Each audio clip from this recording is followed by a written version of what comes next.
cómo definir la patología.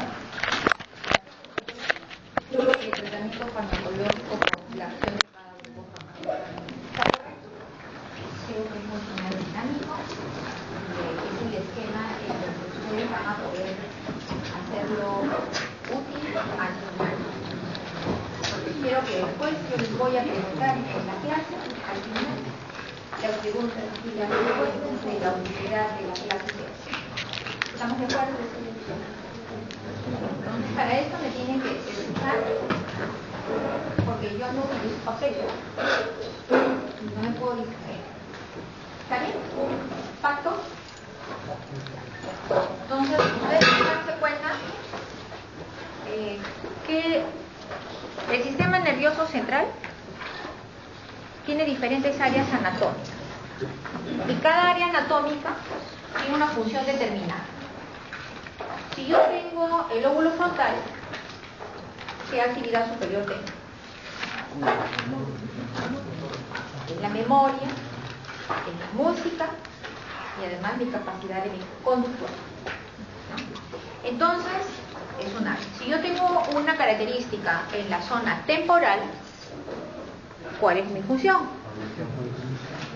Pero además de eso, está un pliegue curvo que es el concentrado de la audición más el de ubicación. Si yo tengo en la zona del cerebelo, zona estelar, cerebral y el neocerebelo, van a decir que es para equilibrio, para desplazarme, para que yo sepa dónde está mi línea media. Y si yo tengo en la zona frontal, en el área 8, ¿qué cosa ocurre? ¿Es motora o es sensitiva? Es prerolándica. Por ser prerolándica es motora. Y esa zona es de movimiento de los ojos, oculocefalogirios en coordinación para la ubicación del cuerpo dentro del entorno. Ya sabemos entonces el punto. Si yo tengo una característica del puente calloso, ¿para qué sirve? Para mi unidad integral corporal entre el lóbulo derecho, el hemisferio derecho y el hemisferio izquierdo. Para que yo pueda, por ejemplo, tocar guitarra en donde haya coordinación bien en la música y el acorde, ¿no? Ese es mi puente calloso. Si yo tengo, por ejemplo, el núcleo de Eddington-Wells, ¿para qué me sirve? Para el movimiento de mi ojo, ¿no? Derecho, y además de eso, central, porque está una rama hacia la parte de Eddington-Wells, que es para el movimiento de mi tercer par craneano. Eso es la primera parte. Segunda parte. Yo tengo y necesito algo muy importante para mi enseñanza.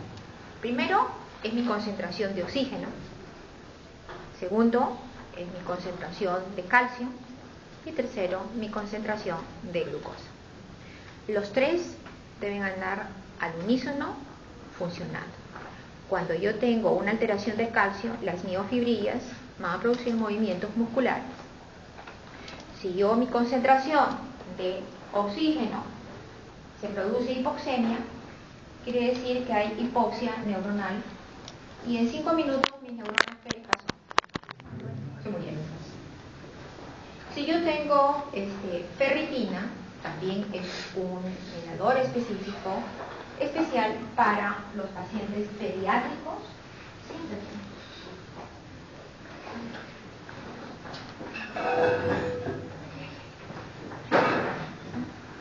Entonces, necesito esto: oxígeno, glucosa, fierro y calcio.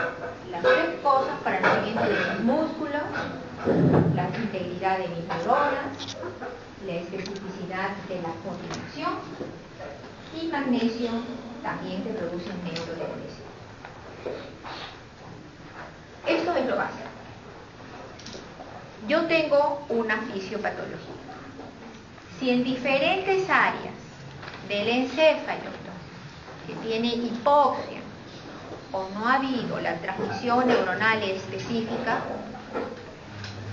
las neuronas, que son especialmente las primeras neuronas que se encuentran en la corteza gigante que ves, Cuando no pasa ni oxígeno ni glucosa y aumenta el CO2 y hay hipoglicemia, mis neuronas en los diferentes territorios se mueren. ¿Sí? Primera premisa. ¿Qué es lo que ocurre fisiológicamente? Si yo tengo un territorio en donde las neuronas están muertas y deben transmitir energía eléctrica de un nivel superior a otro o la interconexión sináptica, van a transmitir una comunicación. ¿Hay respuesta? ¿Qué hace la neurona? Si no hay respuesta, esta no tiene. ¿Y qué le ocurre?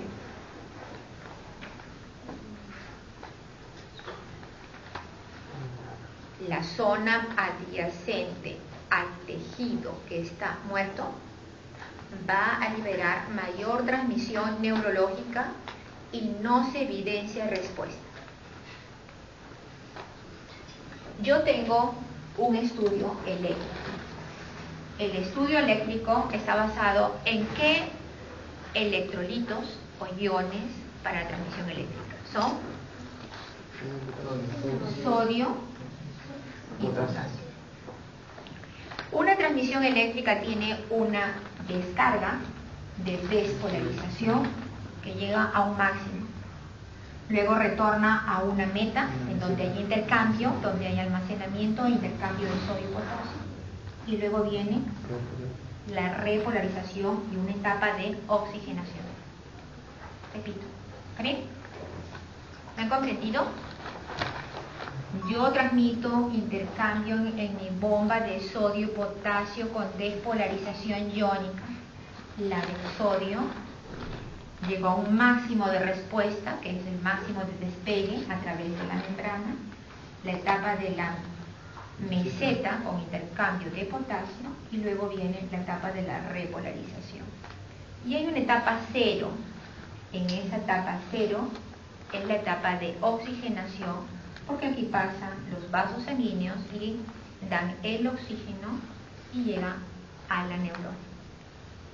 Esto se traduce en el encéfalo, en imágenes que son neurofisiológicas.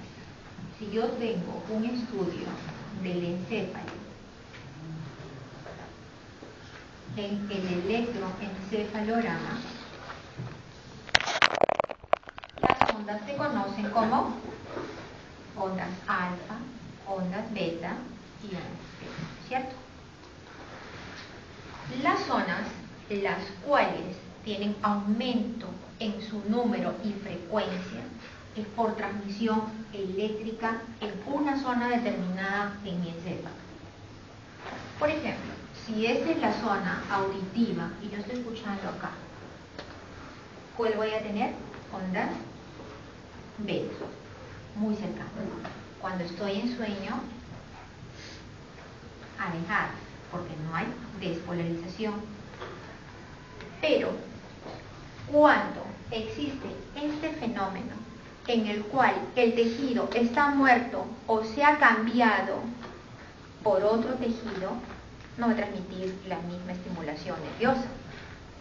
Por decir, yo tengo acá en mi cerebro, tengo metástasis cerebral. Si tengo metástasis cerebral, ese tejido de la metástasis anatomopatológico, ¿es neurona? No. Si es una metástasis cerebral de un tumor de mama, ¿qué cosa hay?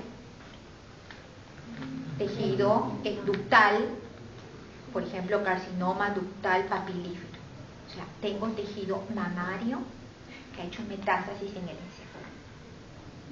Ese tejido mamario que ha hecho metástasis en el encéfalo es reconocido como neurona para la transmisión de la electricidad al otro lugar.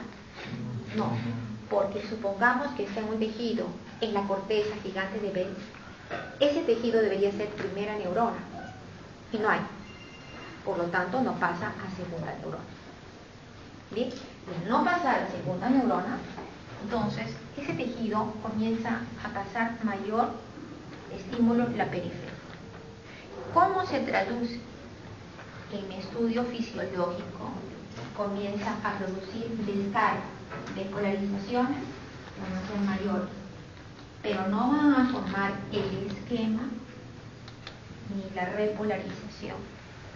Por lo tanto, no hace meseta y no hace repolarización y no hay oxigenación. Y al no haber esto, se convierten en complejos polipuntas. Los complejos polipuntas son la traducción eléctrica de lo que se denomina una convulsión.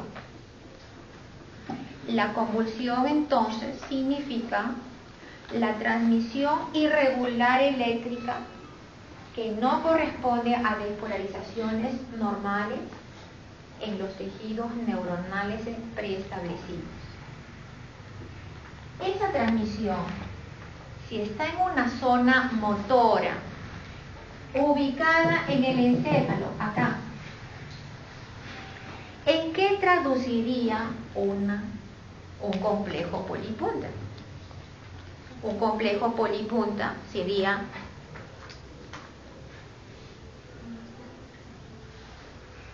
¿sí? O de repente un complejo polipunta, así movimientos que son, ¿cómo se llaman estos movimientos? Contracciones tónicas clónicas. O de repente estoy con él y de repente así. Es movimiento encefálico. Ese movimiento es la primera neurona. Y ese movimiento es en cambio basal. De repente yo estoy acá. Ictus salam. Quiere decir que en cualquier parte del encéfalo va a traducirse en las zonas motoras con respecto a la lesión específica anatómica tomada. ¿Sí? Entonces, eso es por territorio y por estudio electroencefalográfico. ¿Bien? Pero puede ser que yo no tenga esto, que yo tenga una meningoencefalitis. ¿Qué significa una meningoencefalitis? ¿Hay hipoxia? No. ¿Qué es lo que pasa? Que mi continente dentro de mi encéfalo es más grande, el contenido es más grande dentro del continente. Quiere decir que hay edema y hay una separación de lo que era virtual en las membranas meningias, separo y se llena de agua. El agua es buen conductor de la electricidad. Y si yo estoy acá y estoy con agua en el piso, ¿qué me pasa? Me electrocuto. ¿Y qué me pasa a mi cuerpo? Estoy convulsionando. Es diferente que una contracción. Las contracciones son en lesiones de la segunda neurona. ¿Dónde está la segunda neurona? ¿Quién me ayuda? ¿Dónde está la segunda neurona? Mi segunda neurona está en la médula. Mi primera neurona está acá y mi segunda neurona está aquí. Entonces, las lesiones en el encéfalo son convulsiones. Y mis lesiones en segunda neurona, que son romboencefálicas, son contracciones. Y mis lesiones en la placa mioneural son fasciculaciones. ¿Estamos bien? ¿Repito? Si yo tengo una lesión en la primera neurona, ¿en qué se traduce? Y las convulsiones pueden ser de dos, si son así, ¿qué se llama? Tónica. Y si soy así, tónico clónico. La lesión en mi segunda neurona es contracción. ¿Hay muerte de la neurona? No necesariamente, porque puede ser por una liberación de la inhibición, que es una liberación de las células de Renshaw, ¿no?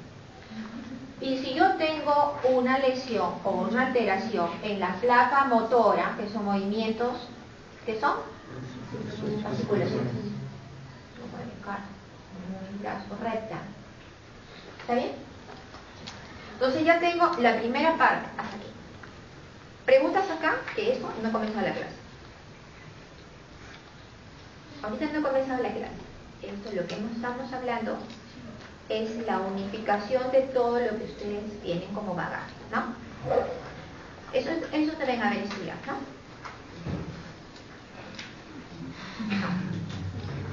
¿Sí? ¿Has estudiado así? Una pregunta, cuando hay nistagmos, ¿hay lesión en el área de Lewis? El nistagmos es por alteración directamente de la lesión del tercer par craneano y del sexto par craneano.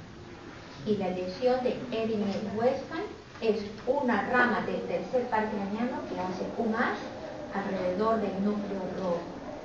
Y eso se traduce no en lesión motora, sino se traduce en lesión solamente motora del diámetro pupilar, traducido en uriásica. Esa es la lesión. Ya. Terminé ahí. Preguntas, por favor, porque con esto voy a seguir y ahora sí ya viene la parte más importante. Díganme de una vez rapidito. Espero que me quede todo. ¿Ha entendido? ¿Sí o no? No, de verdad dígame, por favor. ¿Ha entendido? Ya, listo. Entonces, como ya han entendido, ahora vamos a ver las patologías de los pacientes convulsivos. La primera patología de los pacientes convulsivos se llama gran mal. Gran mal. O conocido como epilepsia. ¿A quién les da el gran mal? El gran mal es la etiología que dicen las personas que son frecuentemente grandes en edad. ¿Qué personas? Pacientes que son adolescentes y pacientes que son adultos. La carga es genética. Puede ser heredo familiar y no hay ligadura a ningún sexo. ¿Cómo comienza? En 3 fases. La primera fase se llama preictal, ictal y posictal. La fase preictal es aquella en que yo estoy acá con ustedes y de repente tengo sabor metálico. De repente veo luces. De repente escucho sonidos. Ignitus. Tengo hipercialorrea. Cuando tengo esa sensación, yo frecuentemente que tengo esta patología, me tengo que echar para evitar que cuando caiga me golpee el encéfalo o el cráneo y tenga hematoma epidural. La etapa allí el paciente es lúcido. Luego viene etapa ictal. La etapa ictal se caracteriza por la convulsión tónica clónica, con pérdida del estado de conciencia, con hipercealorrea, con caída de la lengua hacia la parte posterior y aparte de ello se produce relajación de esfínteres. Y la etapa posictal es la etapa de confusión, de desorientación en espacio, tiempo y persona, y en tratar de reincorporarse al estado de vigilia. Posictal. Es una patología común. Es la patología más frecuente de todos. El síndrome, esta patología de la epilepsia, es la común, la que se produce en la emergencia, la que es repetitiva y la que tiene que tener mayor tratamiento. Los síndromes convulsivos que se presentan son repetitivos y cada vez que existe una convulsión, de acuerdo al tiempo y a la prontitud de que ustedes den tratamiento, va a producirse la protección de las neuronas para que no exista hipoxia y no haya muerte de las neuronas. Así que depende de mí, como médico, pediátrico, cuán rápido se da. Segundo tipo, yo soy un paciente pediátrico y de repente estoy haciendo mi tarea y estoy escribiendo A, por ejemplo A.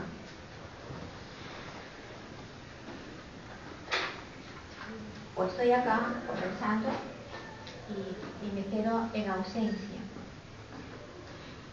El paciente pediátrico hasta la edad de los 5 años debuta con un cuadro por inmadurez de la neurona, porque el paciente cuando nace tiene axones no mielinizados. Y al tener axones no mielinizados no existe buena conductancia axónica. Y cuando transmite energía no hay respuesta. Y al no haber respuesta se traduce en ausencia motora y en ausencia de comunicación. El grupo de lo que corresponden a las patologías de convulsiones, que no se llama convulsiones, sino se llama neuralgia de trigémino, lesión anatómica en el ganglio de Gasser, con compromiso y contractura permanente y sostenida de los músculos masseterinos y toda la rama del trigémino en el cuadrante inferior de ambos lados. Puedo tener jaqueca de Horner con espasmo vascular venoso y con cefalea intensa en la mitad del cráneo, con latido en la zona de la sien y de los músculos que se contraen permanentemente. El otro punto es ¿qué definir un síndrome convulsivo? El síndrome convulsivo es aquel cuadro en el cual aparecen 4 a 6 convulsiones en 24 horas sin cesar en un día. Todos estos tratamientos y estos diagnósticos son de tratamiento médico. Sí, porque los tratamientos deben ser inmediatos como medida preventiva de la hipoxia y de la muerte de la neurona. De tal manera que el esquema terapéutico de los anticonvulsivantes son, como emergencia, dosis de recambio y dosis de mantenimiento. Así que todos los fármacos que vamos a estudiar necesito una dosis inicial, una dosis de ajuste o de recambio y una dosis de mantenimiento. Esos son mis parámetros. Sin eso no puedo elegir ningún fármaco. Tercer punto, de lo que vamos viendo. Existen otras patologías en el encéfalo que no son producidas por la muerte neuronal pura, sino que les había dicho que había reemplazo. Tuberculosis, ¿por qué? Porque hay granulomas con gran cantidad de células de Langhans. Las células de Langhans son tejido crónico granulomatoso que reemplaza al tejido neuronal y el tejido de la glía, el cual no transporta energía ni traducción eléctrica. La neurocisticercosis, los quistes hidratídicos, son tejidos que son parásitos que ingresan en el tejido neuronal y no transmiten energía, porque su característica es no transductora. Las metástasis ya les dije, y algo muy importante es el glioma. El glioma es un tumor cerebral primario que tiene tejido anatómico benigno de comportamiento maligno. ¿Por qué benigno? Porque el tejido de la glía es un tejido normal, pero el tejido de la glía invade, comprime y mata a las neuronas y crece, y al final no hay comunicación neuronal normal y hay un gran contenido dentro de un continente que es pequeño. En vista de esto, entonces ahora sí voy a hablar farmacología. ¿Sí? ¿Han entendido el panorama de lo que estamos hablando? Ya, porque si no lo llevo de la mano no es tan bonito. Entonces, si yo tengo un paciente con gran mal y yo me percato que está allí convulsionando, entonces, ¿qué debo hacer? Lo primero que debo hacer no es darle fármaco. ¿Qué debo proteger? debo proteger su cráneo. ¿Cómo protejo su cráneo? Lo echo, punto. Porque no lo voy a poner en un sofá o algo, lo echo aunque sea en el suelo. Y protejo que no se golpee la cabeza. Y de allí voy a las características de la protección de un esquema que se llama ACACHE. ¿Han escuchado? El ACACHE significa, son unos criterios clínicos que van a poder definir qué patologías debo prever y qué consideraciones debo tener como criterios. Primero, ¿cuál es? Posición de la cabeza. ¿Cómo va a ser la posición de la cabeza? Lateralizada siempre a la derecha. ¿Por qué? Porque es más fácil que tenga yo, que soy diestra. ¿Dónde hay más? ¿Hay más diestros o siniestros? Si yo tengo mi cabeza a la derecha en esta posición, tengo la posibilidad de girarlo y abrir la boca e intubar. ¿Está bien? O sea que no es porque yo piense, es porque es anatómico y funcional de acuerdo al operador. Entonces es posición del cráneo. ¿Por qué a la derecha? Muy bien. ¿Y por qué no hacia atrás? Porque si es hacia atrás, ¿qué pasa? La lengua va ¿a dónde? Hacia atrás y se cae. Y si va atrás y cae, mi lumen de la vía respiratoria alta se cerró. Y al no respirar, produzco más hipercapnia y menos oxígeno neuronal. Entonces, primer criterio, posición de la cabeza. Segundo, vía aérea permeable. Ahí, frecuencia respiratoria. ¿Me importa en ese instante mi frecuencia cardíaca? No, en ese instante primerito, no, me importa mi frecuencia y características de la vía aérea permeable. Luego voy, frecuencia cardíaca. ¿Qué más hago? Ya tengo, ¿cuáles son? A ver, repítame. Posición de la cabeza, ubicación de la vía aérea, frecuencia respiratoria, frecuencia cardíaca. Ropa. Estoy con el cinturón. Dejar todo. ¿Qué más debo hacer? Debo tener el cuidado de que no esté desabrigada.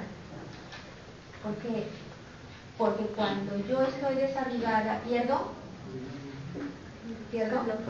calor. Es pérdida de calor por convección. Y al haber pérdida de calor por convección y por conducción, ¿qué hago? ¿Qué voy a requerir más? ¿Consumo de qué? De oxígeno y ¿qué más? De glucosa. ¿Y qué hemos dicho? Que ¿cuál es el problema cuando comencé la clase? La glucosa, la polisemia, el calcio, el magnesio, la ferritina. Entonces, ¿qué debo hacer? Cuidar del calor.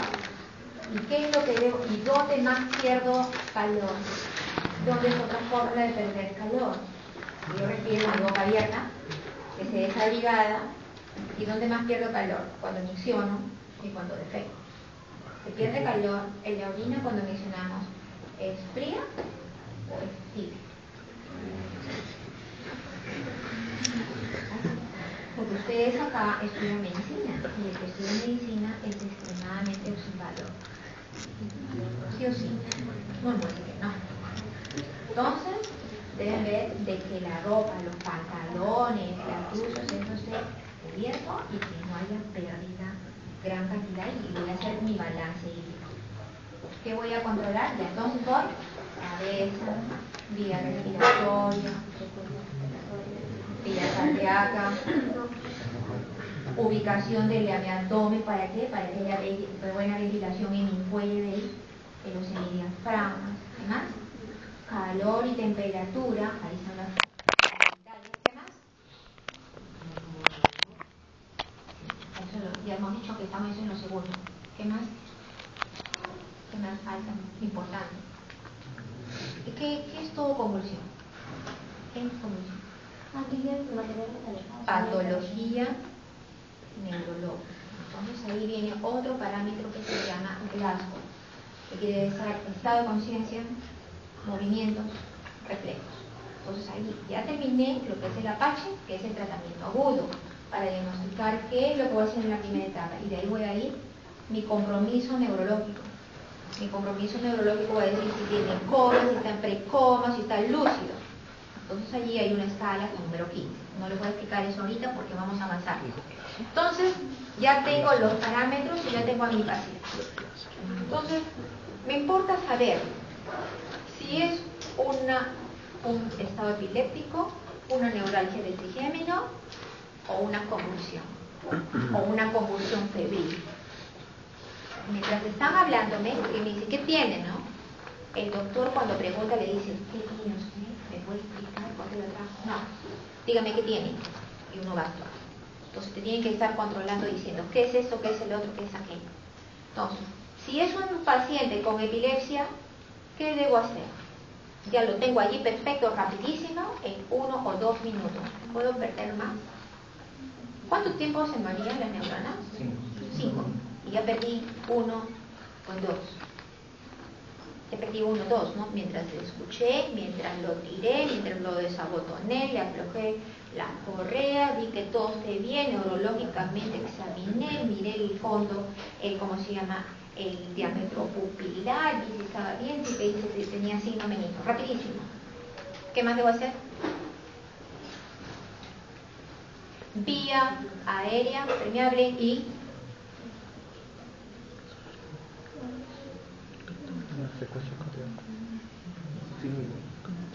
vía periférica permeable o catéter venoso central. Porque ¿qué le voy a dar si el pobre está no lúcido? ¿No? Entonces, ¿qué voy a tener cuidado? Que vayan preparándome para colocar una vía, o yo coloco la vía. No puedo colocar la vía acá, coloco acá. Me aseguré de tener una vía periférica permeable. ¿De ahí qué cosa hago? Y selecciono los fármacos. Primer grupo farmacológico. Se llama el grupo de las benzodiazepinas. El grupo de las benzodiazepinas, ¿qué son? El grupo de tranquilizantes menores. ¿Qué quiere decir que es un tranquilizante menor? Quiere decir que de acuerdo a la dosis terapéutica inicial se mantiene en estado de vigilia sin ser hipnótico. ¿Está bien? Es diferente un hipnótico que un tranquilizante menor. Eso tiene que dar ejemplo. Un hipnótico que en el estado de conciencia y que lleva a las etapas REM. Y un tranquilizante menor es aquel que eleva el umbral del estado de la conciencia, que mantiene tranquilo y no tienes ansiedad ni angustia. ¿Y dónde se encuentra el centro de la ansiedad y la angustia? En la zona límbica. ¿Y la zona límbica es cortical? No, es subcortical. Entonces, ¿cuál es el mediador químico para las benzodiazepinas? Es el receptor GABA. Y el receptor GABA es uno de los receptores que es neurodepresor. El neurodepresor debe ser ocupado ad íntegro o parcialmente de acuerdo al grupo farmacológico. Las benzodiazepinas ocupan todo el receptor GABA. ¿Cuál es el mediador químico del transductor de iónico? Es el ion cloro. No es el sodio ni el potasio. El ion cloro es neurodepresor para el receptor GABA. Metabolismo hepático ligado a proteínas 30%. El paciente que recibe tratamiento con benzodiazepina, si tiene cirrosis hepática, ¿el metabolismo mejora? No. Si el paciente tiene insuficiencia hepática, su metabolismo se deteriora y hay que controlar la dosis terapéutica. Dosis terapéutica del fármaco 0.04 a 0.5 miligramos por kilo. Al inicio por vez. Me explico. La primera dosis de ataque es 0.04 a 0.5 miligramos por kilo por vez, esperando por vía endovenosa que pase 10 a 20 minutos de la primera dosis. no cede la convulsión, espero segunda dosis. No cede, ya no más. ¿Por qué?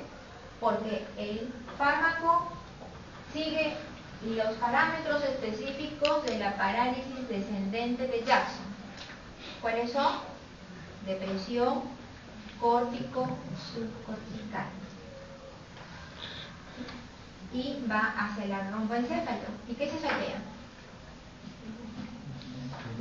El bulbo. ¿Por qué? Es fácil. Porque ahí se encuentran dos centros. ¿Por qué? Entonces se encuentra el centro respiratorio y el centro cardíaco. Si yo le sigo administrando fármacos, ¿el paciente qué le va a dar? Paro respiratorio y paro cardíaco. Ya, llegó al paro, ¿qué hace? ¿Lo deja morir? No. Paro respiratorio. Máquina. Frente al paro respiratorio utilizo una máquina de un ventilador. Si es un paciente pediátrico, el que hace paro, pongo un ventilador a presión. ¿Para qué? Para que esté ahí expandiendo el pulmón. Si es un paciente adulto, un respirador volumétrico. ¿Y qué hago con el paro cardíaco?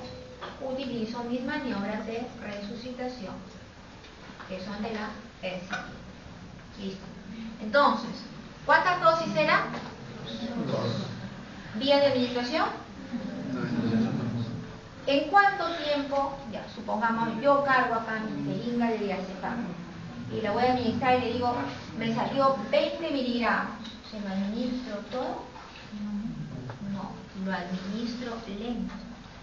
Porque de repente con 1/3 de la dosis, una cosa, acuérdense, es lo que ustedes han estudiado en farmacología, es la estadística y la evaluación científica de las dosis por kilo de peso que han hecho en estándares.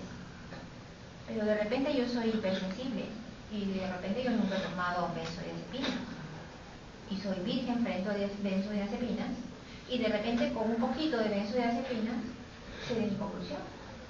Pero si yo utilizo frecuentemente benzodiazepinas, de repente la dosis es agua y no me hace nada. Y puedo administrar una dosis y 2 dosis. Y yo sigo convulsionando. Entonces, ustedes deben ser medicina preventiva. ¿Cómo? Endovenoso lento. ¿Con qué? No tengo un estetoscopio. Con mi oreja, mi oído, ¿en dónde? En su pecho. Mirándole ahí que la vía respiratoria esté permeable. Mirando que el tórax respire y se mueva. Y que el abdomen no haga desbalance, que no haya intercostal, depresión, que no haya tiraje, que no haya todos los signos de vías respiratorias de insuficiencia. Entonces, me muevo de mi paciente. Entonces, ¿cuál es la indicación médica? El primer esquema de los fármacos es ¿cuál? El médico no se mueve de costado del paciente. Algo.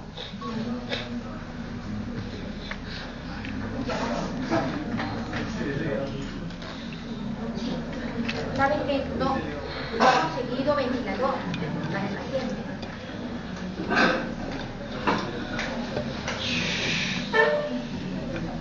Hola, ¿cómo estás? ¿Sabes que eres tu paciente? No he conseguido ventilador. No tengo máquina. Le dije al doctor del hospital que está en la emergencia que por favor hiciera el trámite de llamar por teléfono a una clínica o al hospital del niño para conseguir máquina. El paciente tiene cruz. Pero no tengo máquina para poder brindarle el manejo. ¿Dónde conseguimos? No hay. Sí. No hay problema. El paciente de la red no hay máquina.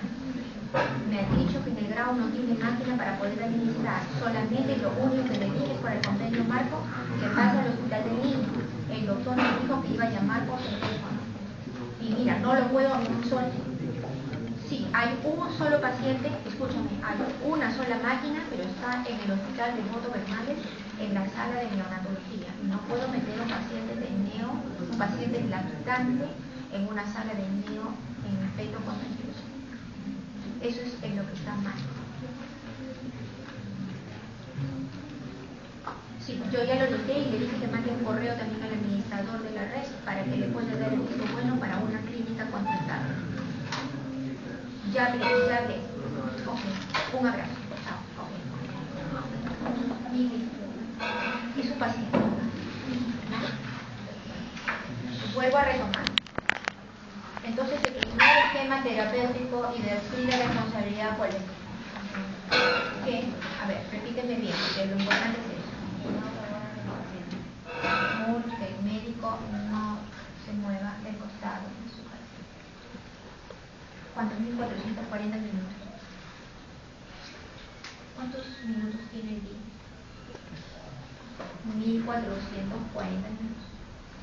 Mientras el paciente está convulsionando y me he buscado el esquema terapéutico selectivo, no me puedo mover del costado de mi paciente. ¿Por qué? Porque yo debería colocarle su oximetría de pulso, ¿no? ¿Qué más debo colocar? Un capnómetro.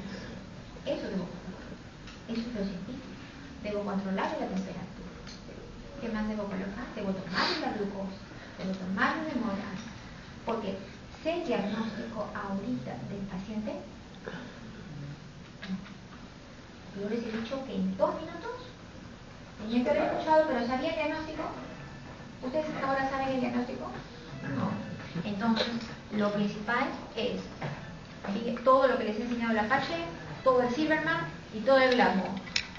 El otro punto que les he enseñado es que el doctor no se mueve de su costado de su casa y que el enfermero tampoco se va. 2 cosas. Y el otro punto es vía permeable y benzodiazepina. ¿Cuántas dosis? 2 dosis. ¿En cuánto tiempo debe excretar la benzodiazepina? La benzodiazepina dura 4 a 6 horas en iniciar su excreción mediante filtración glomerular. Si es un paciente que tiene insuficiencia renal, ¿va a eliminar en la misma velocidad? No. Entonces necesito, después, vayan acordando, una urea, una creatina. ¿Está bien? Entonces, ya lo tengo. El paciente cesó, ya dejó de convulsionar a la dosis que les dije que tenía que pasarla endovenosa. Sí, bueno. Supongamos que el paciente no cede la convulsión. Ya paré porque el paciente iba a hacer ¿qué? Paro cardíaco y paro respiratorio. Y si hacía paro respiratorio, ¿a dónde iba? Lo que me acaban de llamar. ¿A qué? A una máquina. Y si es un paro cardíaco, ¿ah? Desfibrilador con joules, con 1 a 2 joules por kilo de peso, y además que lo desfibrilo, ¿a dónde llevo? A medicamentos, porque necesito bicarbonato, necesito metilprednisolón. Y de ahí adrenalina. Ya, lo saqué. Pero mientras tanto su paciente se volvió crítico, muy crítico. No mejora el paciente. ¿Qué dijo? Elijo el grupo de midazolam, 0.5 miligramos por kilo de peso. ¿En cuántas dosis? En 2 dosis. ¿Por qué? Porque la medicina es un arte. ¿No? La medicina es un arte y la medicina es humana.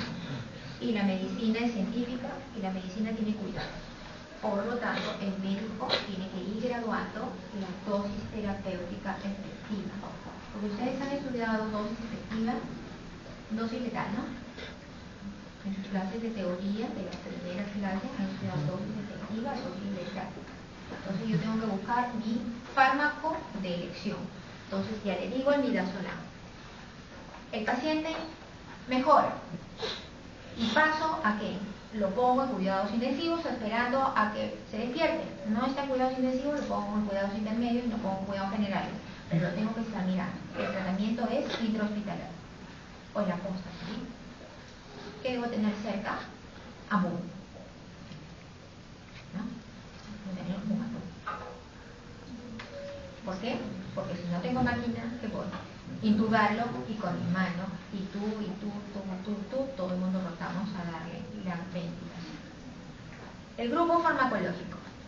Este paciente con la benzodiazepina mejoró y se va a quedar de por vida con benzodiazepina.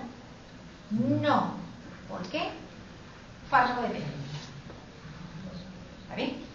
Entonces, no voy a utilizar el tratamiento de las benzodiazepinas ni el midazolam ninguno de los dos fármacos, sino solamente para el tratamiento agudo.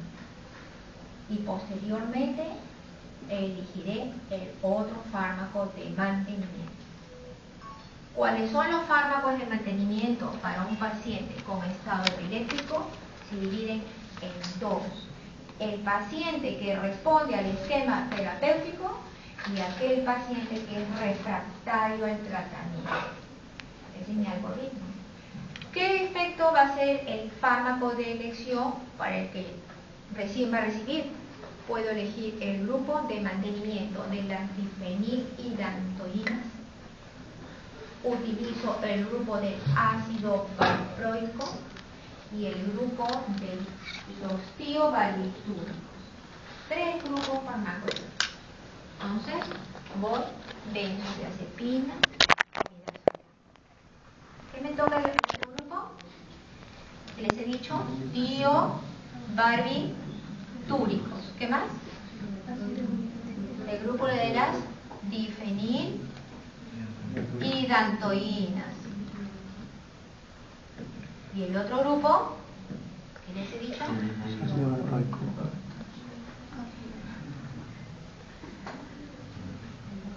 Muy bien. Repaso el primero, que es el tiobarbitúrico, es un IP, grupo de los grupos IP. Es un hipnótico. La benzodiazepina no es hipnótico.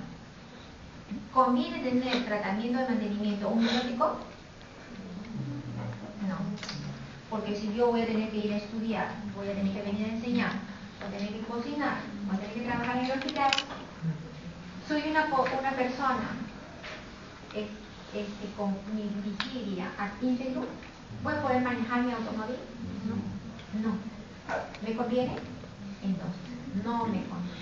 ¿Por qué?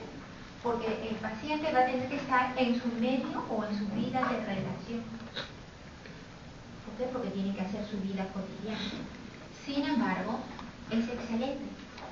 Produce depresión córtico subcortical. Sus dosis terapéuticas son eficientes y tienen muy bajo costo. Cada luminal cuesta 0,10, 10 céntimos cada pastillita. Baratísimo, ¿no? Si voy a recibir 3 veces al día, porque mi dosis efectiva es cada 8 horas, entonces 30 centavos al día es extremadamente módico, ¿no? ¿Pero qué voy a perder? Mi lucidez. Pero si no tengo, es eficiente. En los pacientes se debuta no solamente el tiobarbitral para mantenimiento, sino también los anticonvulsivantes para la crisis de gran mal, como dosis inicial. O sea, yo puedo elegir benzodiazepina, pero también puedo utilizar tiobarbitral, porque se administran endovenosamente, se administran intramuscularmente, pero duele, y administro vía oral. Entonces, el tiobarbitúrico se utiliza en el cuadro del gran mal agudo y como dosis de tratamiento de mantenimiento. Y las difenilhidantoínas como mantenimiento. Y el ácido valproico como mantenimiento y tratamiento intensivo. El tiobarbitúrico es excelente porque se utiliza para una patología muy importante, que es el kernicterus. Kernicterus es una patología que aparece en el paciente neonato, donde sus valores de bilirrubina indirecta, producida por hemólisis, por cambio, por diferencia del grupo sanguíneo de la madre con el bebé, son no compatibles y producen anticuerpos y producen la hemólisis de la hematina.